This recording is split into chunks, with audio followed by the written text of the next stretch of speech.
Hello, everyone. If you like what I'm doing here, please consider subscribing, liking, and commenting.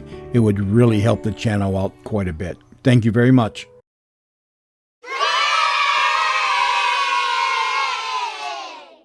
Pall Mall Famous Cigarettes present The Big Story. Look, for the last time, Janet, did you murder your mother? No, Lieutenant Morgan, I didn't. Then who did? I don't know. I don't know. Is that all you can say? I don't know. Oh, it beats me. I never did meet a stubborn kid like you before. Oh, well, I might as well send in the police matron. Oh, Lieutenant Morgan. Yeah? Will you ask the matron to bring in some needle and thread? Needle and thread? Yeah, I've got a hole in one of my Bobbysox, and it looked like the dickens.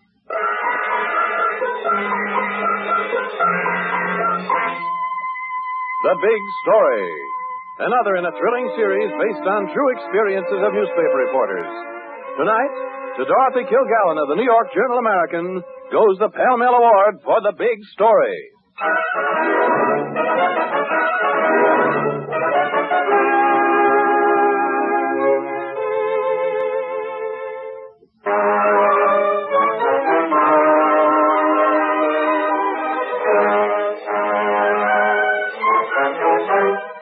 Now the strange and authentic story of the Bobbysox Kid from Bayonne.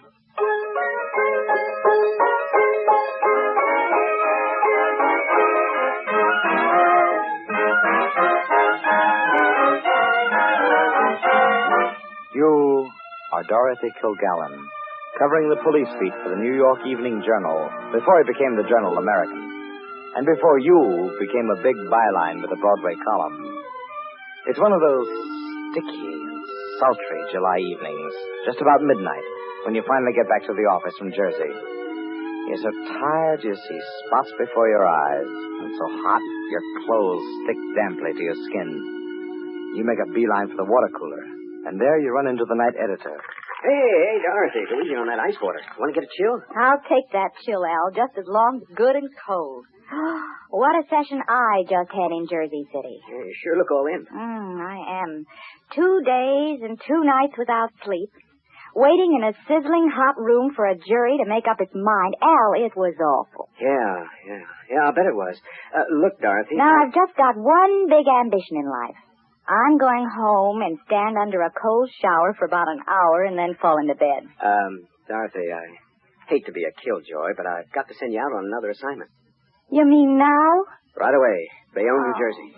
Just got a flash that a woman was murdered out there. And the cops think the woman's daughter and a boyfriend did the job. They're grilling the kids at headquarters now. Now go out there and see what you can pick up. It's all yours.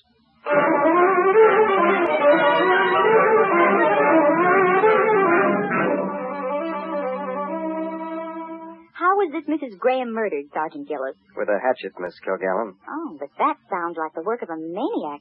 You mean you suspect a couple of kids? Yeah, I know. It doesn't seem possible. Especially kids like these. Where's Mrs. Graham's daughter now? She's with Lieutenant Morgan in that room over there. He's been grilling her for hours. She won't talk. Neither will her boyfriend. Where'd you pick up the kids, Sergeant? In a beer joint near the Somerville Circle. Oh, here comes Morgan now. Any luck, Lieutenant? Oh, no. The more questions I ask her, the tighter she clams up. You know, I've had some tough crooks on the grill, but this kid beats them all. Hello, Miss Kilgallen. Hello, Lieutenant. Got anything I can use for a story? Oh, not a thing, Miss Kilgallen, and that's the truth. Frankly, we're pretty well up against a stone wall. Now, what can you do when a cute-looking 17-year-old kid just sits there and swings her legs and looks at you with a sweet face and says, I don't know. She won't say anything? I've tried everything. Talk to her like a Dutch uncle, like a father, like a cop, like a mug even. But it's no go. I don't know, she says. Just like that. I don't know. Lieutenant Morgan. Yeah? Mind if I go into that room and talk to Janet Graham alone? Now, what good will that do? I don't know that it'll do any good. But I just might come up with something, just between us girls. How about it? Now, look, Miss Kilgallen, all the other reporters are going home. Why don't you go, too? She won't crack. Believe me. I know all the tricks, and I've used them all. She just won't crack. Would you let me talk to her? Oh, it's too hot to argue. Oh, go ahead. But believe me, you're wasting your time. We've had our best men working on that kid. and she just won't talk.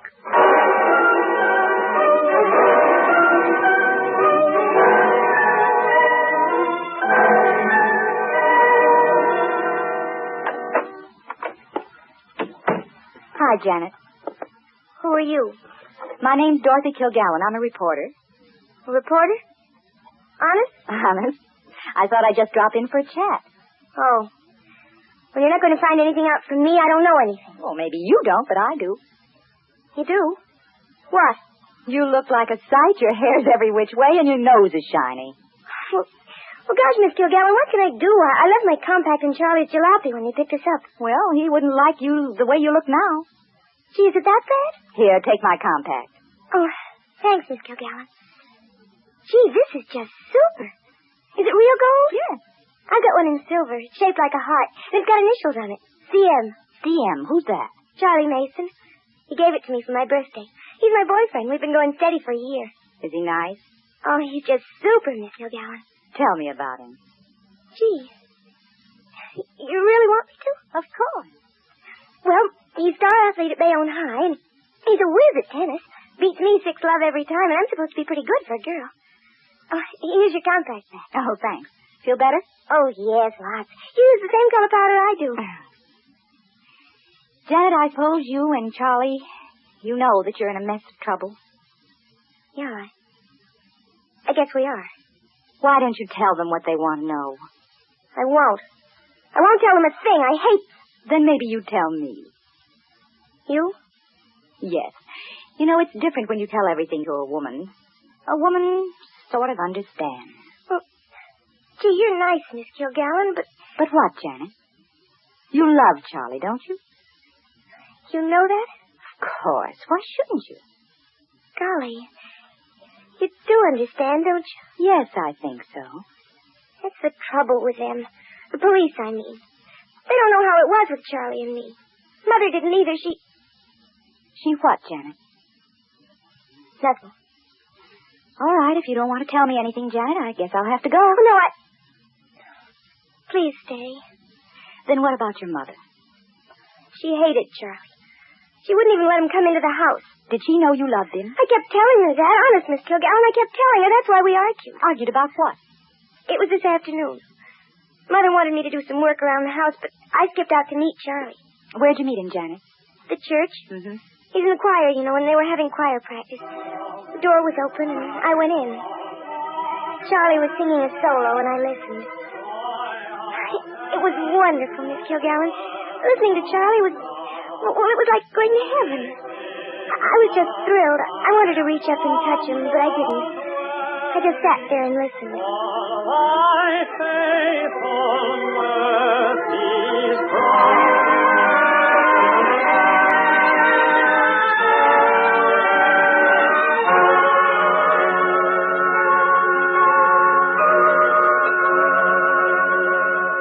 After that, well, I guess I kind of walked on air. I met Charlie outside the church. We had a tennis date at 6 o'clock, but before that I had to go to the delicatessen and buy some cold cuts for supper. On the way to the delicatessen, I kind of took Charlie's hand and held it. Just holding his hand like that thrilled me, but... Oh, Charlie... Well, you know how boys are, Miss O'Gallon. He was kind of bashful. Jen. Yes, Charlie? Quit holding my hand. Everybody on the street's looking at us. Don't you love me? Well, sure I do, Cookie. You know that, but... How about coming to my house for supper tonight? Well, gee, I can't do that, Janet. What would your mother say? I don't care what Mother says. She's not going to boss me around anymore. We'll just tell her we're in love and that we're going to get married just as soon as you can get a job singing on the radio. Well, I don't know. Don't you love me, Charlie? Sure, Cookie. I told you I did. Well, then we don't have to be afraid of Mother or anyone else. Oh, here's the delicatessen. Well, good afternoon, Janet. Hello, Mr. Schmidt. And what'll it be today? I'll have a quarter of a pound of ham. Ham? Quarter of a pound of liverwurst. Liverwurst? 20 cents worth of potato salad. Potato salad? And, Mr. Schmidt. Yeah? Mother will kill me for this, but I don't care. I want a jar of mayonnaise. Mayonnaise? Yeah, I'm just wacky about mayonnaise. And this time I don't give a darn what my mother says.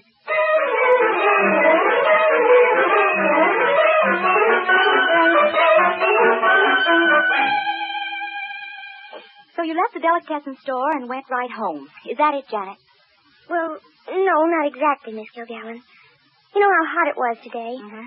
Well, anyway, Charlie and I stopped in a tavern, and we had 2 glasses of beer each and some pretzels. Beer was super, it being so hot outside and all. After that, we went to my house.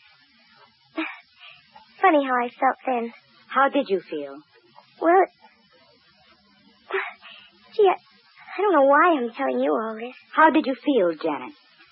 Well, it was so hot, and I was kind of dizzy and thrilled because Charlie was going with me, and we were going to stand up to Mother. You know, Miss Kilgallen, how it is when you're all thrilled and excited. Oh, sure, I know. Well, what happened when you got home? Well, Mother was out. I see. What did you and Charlie do then? Oh, Charlie read a magazine, and I kind of did a little housework. Janet. Yes, Miss Kilgallen? You're not telling me the truth. What's the use of talking to me if you don't tell me the truth? Now, what really happened when you and Charlie came home and found that your mother was out? Don't be afraid, Janet. I'll understand, but you've got to tell me the truth.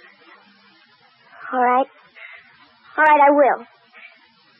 We were both a little dizzy, I guess. You know, we kept saying things to each other. Then all of a sudden I felt like dancing, so I put on a record of our song. Your song? Yes, Temptation. It's my favorite, and Charlie's too. We call it our song. Anyway, I felt like dancing, so I put the record on the Victrola. And then...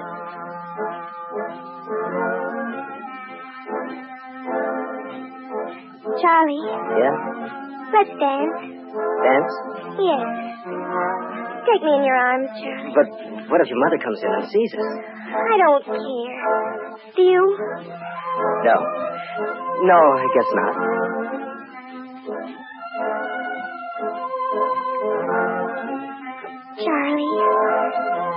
Charlie, let's stop dancing now. Let's sit down. Sit down? Yes. Kiss me, Charlie. Please.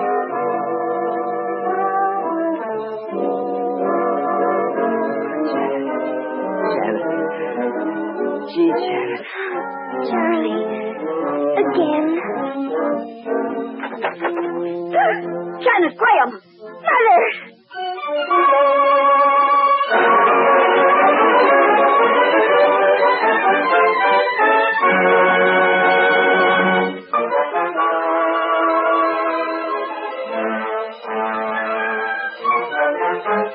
Now we return you to our narrator, Barry Kroger, and tonight's big story. The Bobbysox kid from there in that sweltering, dingy police room. The words spill from her faster and faster. You can see that she wants to talk now. She's glad to get it off her chest. It's been simmering and boiling inside. Finally, she stops to catch her breath. And you ask her, Now, when your mother walked into the parlor and found you and Charlie there, what did she say, Janet? Mother just stood there, Miss Kilgallen. She stood there looking as though she'd like to kill the both of us. And the Victrola kept on playing Temptation. I don't remember who spoke first. I think it was Charlie. Mrs. Graham, Turn off the Victrola, Janet. Mother, we were just... I said turn off the Victrola. Yes, Mother. Now, Janet, go into the kitchen. I want to talk to you alone. But Mrs. Graham, she didn't do anything. I'll thank you to keep still. You just sit right here. I'll have something to say to you later. Janet, you march right into the kitchen.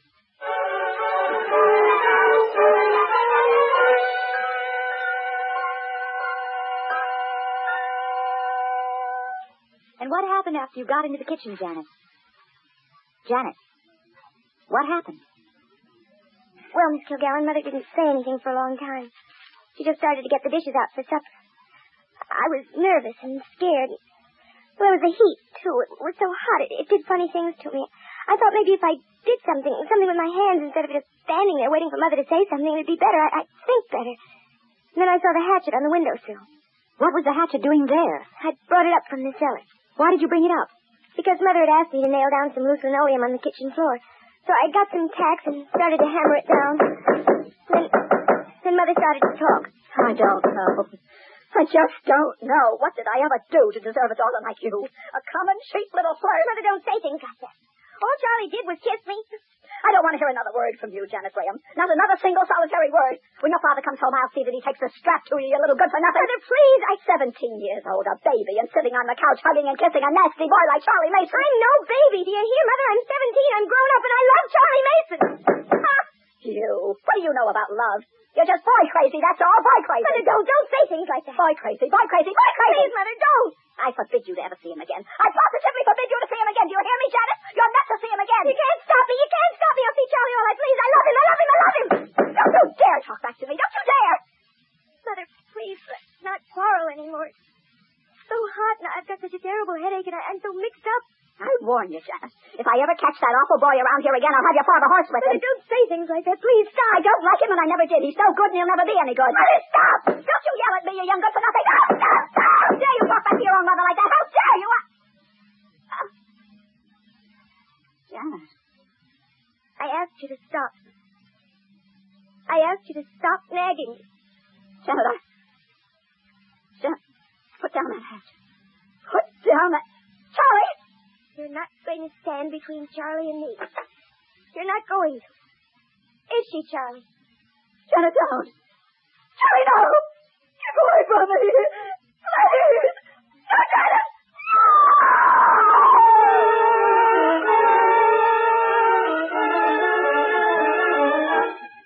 You listen in horror as Janet Graham tells you what happened then. You listen, and there's an all-gone feeling in the pit of your stomach as you watch this sweet-faced kid in the Bobbysox dangling her tanned legs under the bench and calmly telling you, I hit Mother then, Miss Kilgallen. She screamed and fell down. That's all. I see. What did you do then, Janet? Well, then we thought we'd better talk things over. You and Charlie? Yes. Charlie's jalopy was outside, and we decided we'd better drive to Canada because they'd be looking for us pretty soon. We didn't have much money, so we started to make up sandwiches in the kitchen for our trip. And then all of a sudden the doorbell rang. Janet, someone's at the front door. You keep making up those chicken and ham sandwiches here in the kitchen, Charlie. I'll see who it is. All right. Gee, I hope it isn't the police or someone. Oh, Janet. Janet's anything wrong? Well, I know, Mrs. Wallace. What makes you think so? Well, I was sitting on my front porch next door, and I thought I heard your mother scream. Oh, that. Well, Mother just cut her finger, that's all, Mrs. Wallace. Oh, for a moment I thought that... Nothing serious, is it, Janet? Oh, no, Mrs. Wallace. Just a nick. Nothing to worry about. Oh, thank heaven for that. That scream certainly gave me a fright. Well, I'll be getting back, Janet. Oh, thanks for looking in, Mrs. Wallace. Who was it, Janet? Nobody. Just a neighbor. Oh, Charlie. Yeah. What's the matter? You forgot something. Forgot something? Yes, on those chicken sandwiches you're making. The mayonnaise. You know I just love mayonnaise.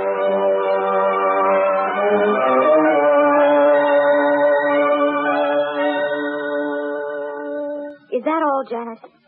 Well, Miss Kilgallen, I guess so. Except that we started out for Canada. And you got as far as the Somerville Circle, hmm? Yes. It was awful hot driving this evening. And, we stopped at a tavern for a couple of glasses of beer, and by that time Charlie was pretty worried. Gosh, Janet. We're in an awful jam now. I don't care. I don't care about anything. I love you, Charlie. We'll never be able to make Canada. Why, all I've got is $1.40.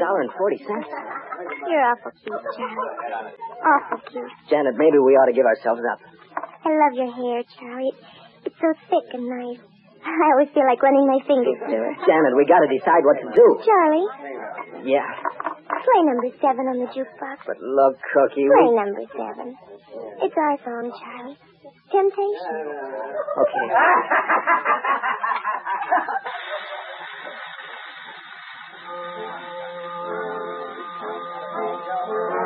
Oh, Charlie. Our song. Isn't it wonderful? Isn't it just super? Listen, Janet. About your mother, about what we did. Oh, don't talk about that now. Now let's talk about anything now. Let's just sit here and listen and dream. Janet, the cop. He just came in.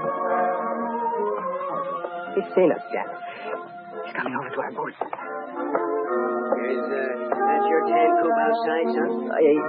Yes, sir. Your name Charlie Mason? Yes, sir. And you're Janet Graham? Yes, sir.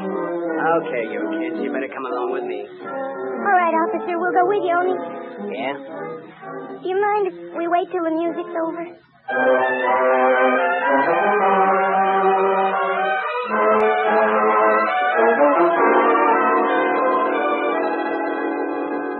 And, that's the whole story, Janet. Yes, Miss Kilgallen. That's all there is. Now you know everything. Funny, I didn't mind telling you. I knew you'd understand. You do, don't you? Yes, I understand, Janet. But now, will you tell the others what you told me? I don't want to. I know. But I think you'd better. All right, Miss Kilgallen. If you say so, I'll tell them. Well, I have to go now. You can't stay with me any longer? No, I can't. Oh. Well, goodbye, Miss Kilgallen. Goodbye, Janet. A full house beats two pair any day. Hello, Miss Kilgallen. How'd you make out? Didn't get anything out of the kid, I'll bet. Yes, I did. You did? Hey, that really puts me in my place. All of us trying and not getting a glimmer. What's the lead? She told me everything. Everything? Are you serious? You mean you got that kid to She crack? told me everything. Oh, who did it? She or the boy?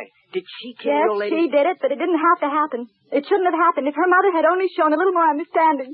Just a little more sympathy and love. Oh, what's the use? What difference does it make now? Yeah, I know. Now take it easy, Miss Kilgallen. You're pretty well used up. You did a big job in there, and it kind of gets you down. I guess so. Look at the exclusive you got. It's a big story if there ever was one. And all due to you. Yes. It's a big story, Lieutenant. But do you want to know something? What? I wish I'd never heard of it. I wish I never had to write it.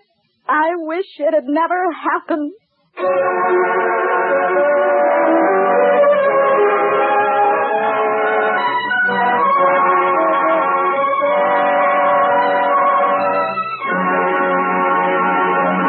In just a moment, we'll read you a telegram from Dorothy Kilgallen with the final outcome of tonight's big story.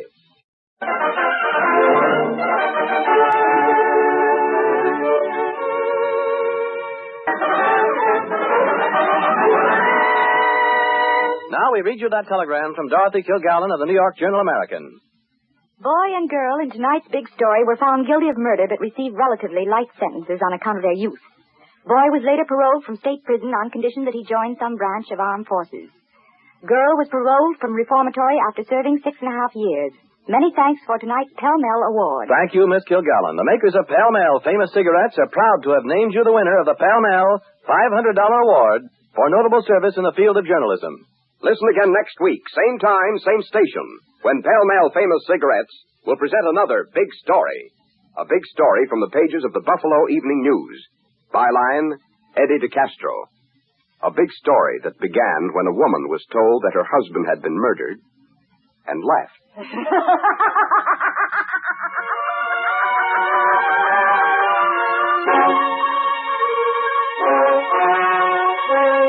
The Big Story is produced by Bernard J. Proctor and directed by Harry Ingram with music by Vladimir Zelinsky. Tonight's program was written by Max Ehrlich. Your narrator was Barry Kroger, and Janet Fox played the part of Dorothy Kilgallen. All names in tonight's story except that of Miss Kilgallen were fictitious, but the dramatization was based on a true and authentic case. This is Ernest Chappell speaking for the makers of Pell Mell Famous Cigarettes.